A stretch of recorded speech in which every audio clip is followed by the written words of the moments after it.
Welcome to Fresh Eyes Upon the World with Neal Grace. This is a discussion of life, liberty, and the pursuit of happiness, and all based on the teachings of Neal Grace.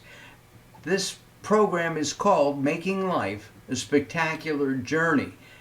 The purpose of this program is to share with you ideas that Neal has developed over his lifetime to make your life a spectacular dream come true. We're going to talk about something that's in the news right now, and that is the exploitation of women, Neal. Why do we do it? And why do we kind of keep a thumb on women, even in the workplace? Well, this is a very controversial and hot topic, and there are many ramifications, and there's much to discuss and expound upon. I would say the first thing is that women have been oppressed, demeaned, diminished, almost held in a captive, semi-slave-like state by men throughout civilization. And every civilization and every society, women have been exploited, taken advantage of, and kept in a limited capacity, sadly and tragically. And this has been quite universal. Rarely has there been an escape from this terrible plight. And men have, generally speaking, the vast majority of men have been the perpetrators, the culprits to the causing the exploitation of women. I think most of us will agree with that, except those who are in denial of the truth. Now, okay, I'm sorry. Go ahead. no, but I'll try to be somewhat succinct. Give me a couple days anyway. Men do this because of their own insecurities, their own somewhat natural tendency or inclination to dominate. Men with their testosterone and their own predisposition of machismo and masculinity tend to look at women as property, and they want to be in charge, they want to control them, they want to dominate them. I need to interrupt here. That's kind of been the way throughout, I guess, civilization. But starting in the late 19th century, and certainly into the 20th century, and now in the 21st century, don't women have a bigger place in this world? Yes, but not at the level they should. The equality, the parity that women have with men is still very much limited. And it's unfortunate. Men still want to dominate women. And yes, women have made a lot of progress, Mark. There's no question about it. And things are changing slowly and inexorably, but there's still much progress to be made. And women are look at in Saudi Arabia and other countries. No offense to these countries. The reality is women in much of the Middle Eastern world, nations, can't even go outside without having their entire bodies covered. I'd like to see what happens if women ruled the world and said men can't go outside except the slits of your eyes. You have to have your whole body covered because it was uncouth or whatever, or it was too provocative. My goodness, the things that go on even today. Absolutely. And eyes, it's outrageous. Course, it is outrageous. I agree with you 100%, as you know. And the eyes are the windows to the soul. So if you're going to let something be seen, why make it the eyes? Because it's that's where you truly see into another person. I have a friend who was born in the Middle East and grew up primarily here in California, and at the age of 14 was told, "You're getting married next week to a 30-year-old man." outrageous. Outrageous. Here in California, it happened here. We treat our pets, our animals, much better than we do in some areas of the world men treat women. Now, the reason they also do that, there is men use women as a source of tantalization of their libidos. There's a lot of sexual predation. There's a lot of sexuality. And there's nothing wrong with this. As a matter of fact, sexuality is natural and beautiful. But there is something that men do that they view women as, they objectify women, and they view women as something that's going to fulfill their needs. That unto itself is a very unhealthy, imbalanced dynamic. And that is dangerous because what it does, it tells men, it reinforces in men that women are to be used. Women are something to gratify themselves rather than look at them as equal partners. As a matter of fact, women, I'm going to say something very, very powerful and very controversial, and I believe it in the depths and essence of my being. Women, generally speaking, Mark, are more evolved socially than men are. They are naturally, they are naturally more attuned to the healthy interaction socially with other people than men are. Men tend to be a little bit more uptight, a little bit more cautious, a little bit more suspicious and skeptical. Men tend to be a little bit more defensive. Women are much more in touch with their emotions. Also, genetically, the way they're designed, their hormones and their entire structure, physiologically speaking, is designed to meld much more beautifully and flowingly with other people, where men tend to be, the aggressors and tend to be more competitive. So there's all kinds of things that men are doing. Hold on a second. I'm sorry. I have to take umbrage. No, that's fine. And that is that I think that's a stereotype about men. There are many It is men, a stereotype, right? but that generalization, these are generalizations. Okay. There's validity in these generalizations. Yes, but let me, a little adjunct here, let me just say that there are exceptions to every rule. Sure. Not all women are loving and beautiful and more advanced. Not all men exploit women. Not all men are aggressive or competitive. There are always exceptions. But we have to look at why men are doing this to women universally. Why globally is this happening? And what can be done to extricate ourselves from this very antiquated system? Because it doesn't serve women. It doesn't serve men. It doesn't serve the world or society, what we do. And that exploitation has many consequences.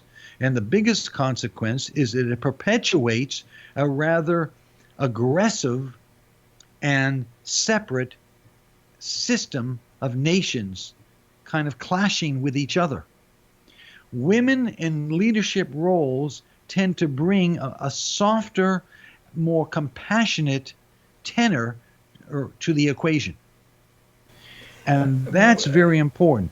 You've said a couple of things that spark ideas and thoughts in my head, and that is men objectify women, and I think we do. I think when men look at a woman, physicality is very important to them. Again, it's a stereotype. But at the same time, I think in the 21st century, I've seen videos, I've seen books, read books, where women are looking for to objectify men. I think it's getting more even, if you will. However, having sex in a loving relationship is always better. At least it is for me. And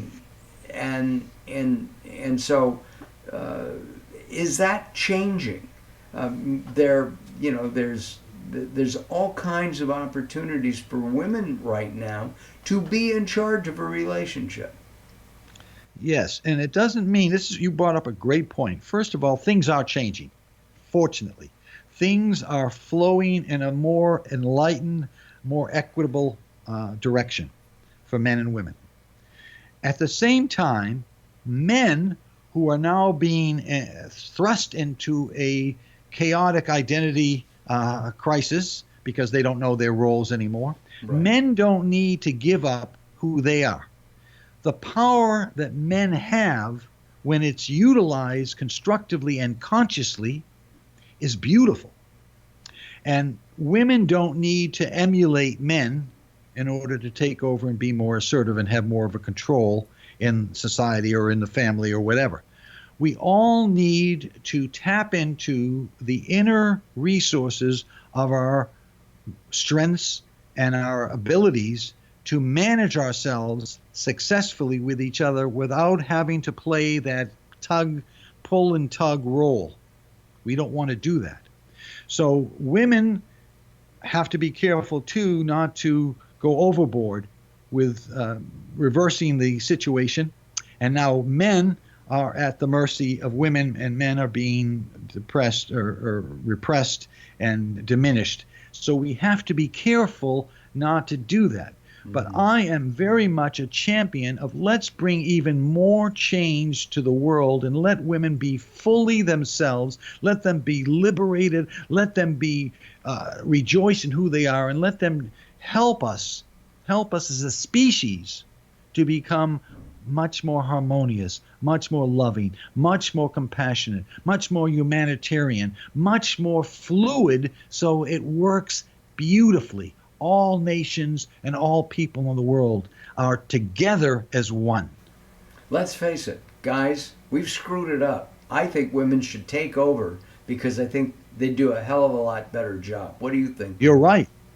You're right. We have done that. Now, it doesn't mean we have to self-flagellate. We don't have to punish ourselves. We don't have to condemn ourselves. We have to take responsibility to become more conscious. We have to vault ourselves forward in a level that is going to match women's innate capacity to be loving, beautiful leaders of the world. We need to be much more conscious of how we conduct ourselves and comport ourselves with women. We don't want to exploit them. We don't want to demean them. We don't want to denigrate them. We want to uplift them. We want to be appreciative of them. We want to revere them. We want to see the goddess, the wonder in each woman. And we also want to be careful not to give up our own power. See, that's the important thing. That's the crux, because a lot of men now become very subservient, and being subservient is going to an extreme in the opposite direction. Here that we were exploitive, and now some men are very, I see this wherever I go, some men are very subservient and very acquiescent in a way that's not serving their relationship with their female partner. You follow me? Absolutely. And I agree with you. You know, this is making life a spectacular journey, and it's for everybody, and that's what Neal is saying as we talk about why women have been objectified by men for literally thousands and thousands of years. I would have thought that in the 20th century and in the 21st century, as we enter 2020 now, that this would have changed, that there is a difference, yet women are not paid equally. Women are not treated the same as men. Two people, a man and a woman, working in the same job with the same responsibility, and I think this is just absolutely awful. Horrific. It's horrific that they're not paid the same. And That's now, male domination. Again, that's a manifestation of male domination. And that needs to change. That whole system. We are working with programs that have been so ingrained in our thinking that men automatically default to this kind of women are less than. And that requires a tremendous conscious shift in our thinking to bring women not only into equality with men. I think that we should absolutely bring them into a higher level of how we see ourselves, at least to compensate for the thousands of years, as you said, of oppression and diminution. and yet in the 20th, end of the 20th century, and into the 21st first century. We hear about sexual harassment in the workplace, not only in entertainment, but in other fields. But entertainment seems to have taken center stage, if you will, where men pay to have sex with underage women. I mean, some of this stuff is really disgusting. It is just absolutely dreadful, and why it's going on and why it's gone on for all these years is beyond me. It's terrible. Neal, thoughts? Well, you expressed it beautifully. It's very articulate. I couldn't agree more with you. There's tremendous sexual degradation, sexual aberrance, I would say, and there's things that men do that temporarily fulfill just a physiological urge at the expense of women. I mean, there's all kinds of kind of a carnality, a pornographic, lustful inclination on the part of many men, and that too is very unhealthy. And the solution to that is, again, not easy to discover and to apply, but the solution is to advance consciousness, advance your awareness, find ways that you can be much more holistic in your interaction with your own sexuality and also with the sexuality of women. Because what you're seeing here is a lot of anger masqueraded as sexuality. There's a lot of hurt and a lot of disappointment and dissatisfaction. What is your take on pornography? Some men like it. Many men like it. It's been said, and I don't know if this is true, that if you're 14 years of age and older and you have access to the internet, you have access to pornography. It turns out that women also like certain kinds of porn, and which is fine to me. What is your thought about that?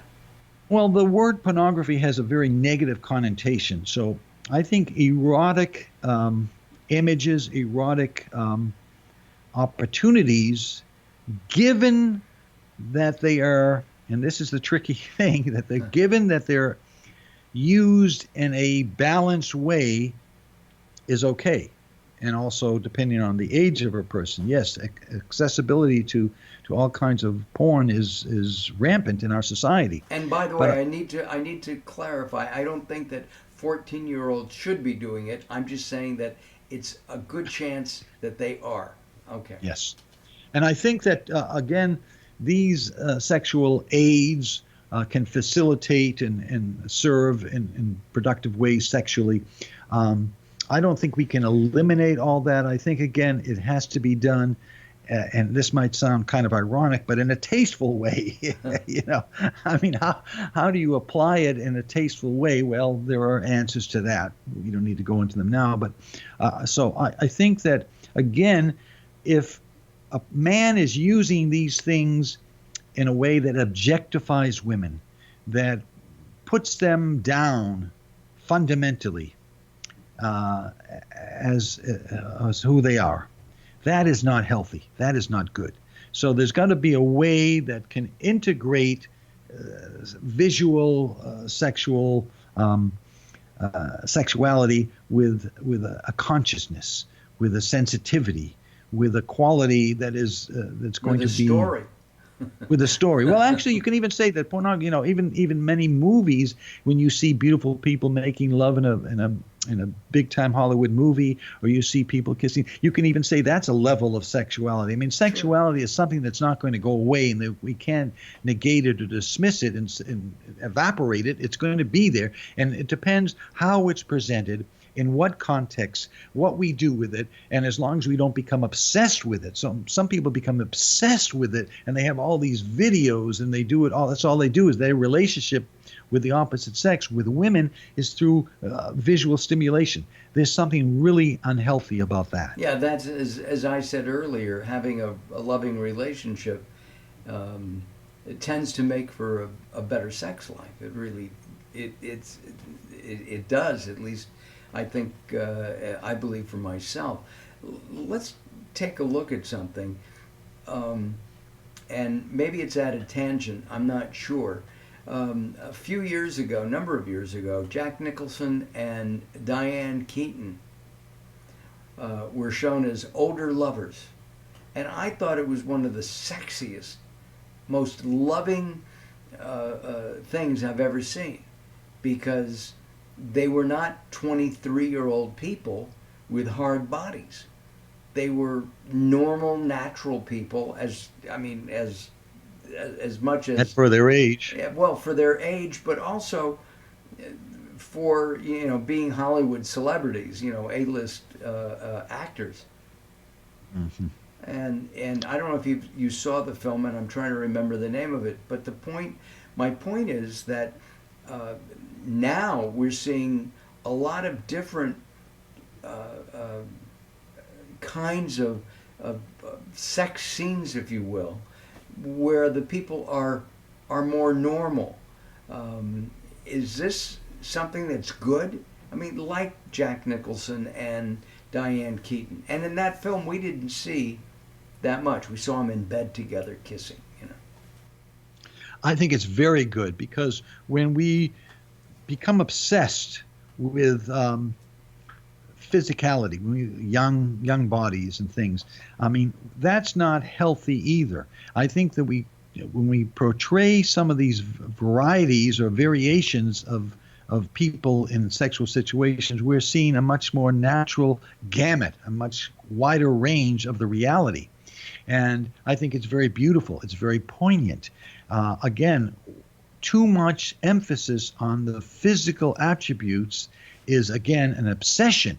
It's an obsession, and it's an immaturity on the part of men. Now, some women too, but it is an immaturity because we're also indoctrinated in our civilization, our society, to think that physical beauty is one of the most important, if not the sole important thing for a man when he's looking for a mate. What's really important, yes, you have to be attracted to the person. There has to be chemistry, but also who is this person? What are this person's values? How does this person conduct himself? What is this person's her intelligence, her inner beauty, her love of life? Is she caring, compassionate? Is she tender? Is she willing to listen? Is she giving? These things, both for men and women, are vital. They're tantamount to the longevity of a successful relationship. And that's why I think what you mentioned is very good for us to see a wider range of the reality of sexual interaction between people. A couple of weeks ago, I was in a park, and I saw an elderly couple. They had to be in their 80s, maybe even early 90s, and they were walking hand in hand. I was also at a mall recently, and I saw the same thing. Um, an elderly couple walking hand in hand. I saw a woman helping a man get into a wheelchair. She was driving and pulled into a parking place, got out of the car, got the wheelchair out to help the man in, and then she pushed him, and she had to be in her 80s as well. This is all, to me, showing women have a higher power. There are men who do the same thing. Yes. And I think in this pivotal time in our evolution, things are going to get better, much better. And when men take charge of owning their relationship and how they perceive and how they interact with women, there's going to be tremendous change for the better. We're all going to be the beneficiaries of this. But men don't have to give up their love of women, their love of beauty, their love of sexuality. They just need to bring a consciousness along with it that is going to serve them as well as serve women. It is moving in the right direction, Neal. I'm sorry? It is moving in the right direction. We as a society, at least Yes. here in the Western world, are moving toward more equality? Yes, but I think it's a little bit slow. I'd like to see it accelerate a little bit, and especially in other parts of the world, in Africa, in the Middle East, I mean, in Asia, there's still tremendous exploitation of women. Women are in very defined, very restrictive roles in their society and their families in the work world. And it's moving in the right direction, but hopefully we can ignite a fire underneath the consciousness of humanity to get it exponentially accelerated. I agree. I mean, some of the things with the the practices in Africa of mutilization That's insane. That's is insane. insane. Taking away the pleasure points of sex for in women That, is by the way, that is a manifestation of the absolute extreme male corruption of dominating women by even physically destroying a part of their beings. and that's That's exactly what it is. at the same time, it's a tradition. I think that started the way you described, and that tradition has um, inculcated the that culture that this is the right way to do things. There are many, yes, Mark, there are many traditions that are very, very ancient and that have been happening and ongoing for centuries. It doesn't mean they're right. As a matter of fact, they're very wrong. Many traditions are very wrong. Right. And in today's world, and even in, I don't want to go into a whole tangent about politics, but people talk about the Constitution, everything. There are things that were written 250 plus years ago that might not apply today. I know which if you one really you're talking about. We're going to talk about that on our next yeah, one. I mean, Okay? right. We're going to talk about gun control, right? That's what you're talking You're about. Neil. very, very perspicacious. Yes. Hey, we will do that. Neal, thank you very much for your time. Neal's book, of course, is called Fresh Eyes Upon the World. You can find that at Amazon. And you can also find out more about Neal, his writings, his poetry, at nealgrace.com. It's been up underneath us throughout our show. We appreciate your watching us. Neal, thank you for your time. I always learn so much when we talk. Mark, thank you. It's been just a great pleasure. I really loved it. Thank you Thank you. so much. Thank you, everybody. We'll see you next time.